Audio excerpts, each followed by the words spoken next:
انا نقول لك اغلبيه ديال الشركات ما كيمشيوش يضيعوا الوقت مع واحد مثلا كيجيب كوموندات في النهار 3 في واحد المتجر، فهمتيني ياك؟ نعم.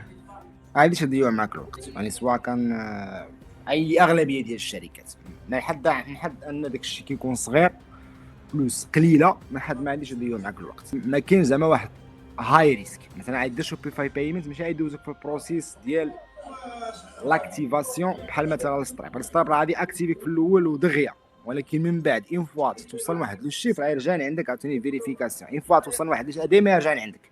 حيت علاش؟ لانك كتشكل ليه خطر ريسك. اوكي فاش نوصل انا ملي كدير ارقام دائما واخا تكون ليغال ولا ماشي ليغال، دائما غتدوز في فيريفيكاسيون مع شركات وحدين اخرين. نعم. حتى واحد ما يثق فيك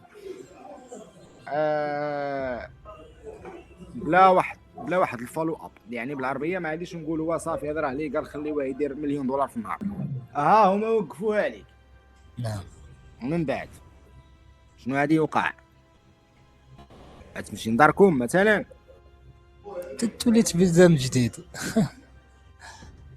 you need to find a solution، غتلقى حل كيفاش غتبروسيسي البيمنت. صافي هادشي اللي كاين. اوكي يعني اكسبكت، خصك ما ديرش علاش باش كتمينيميزي الوقت، ولكن الباك اب دائما كيكون كاين. حتى غادي مسكيلي والله غد لي بعدو سيدي سترايب سد ليك، شنو غدير؟ المشكل اللي خصني نفكر انا الاول ديالي هو البيع. ها اللي كتبيع راه ماشي مشكل، الناس راه عندها المراكنا كاملين عندهم، الانجلزه كاملين، الفرنساويين كاملين، المغاربه كلشي بيمنت بروسيسور. اخر حاجه ممكن انها ديرونجيك.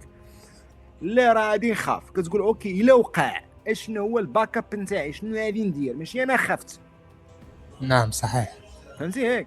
كتحل نعم. من الدماغ ديالك ان وراه الا يشدوا ليا وهما سدوا، خصكم محطوطه غادي نسد. من غيسد غندير اكس وغندير ايكغيك.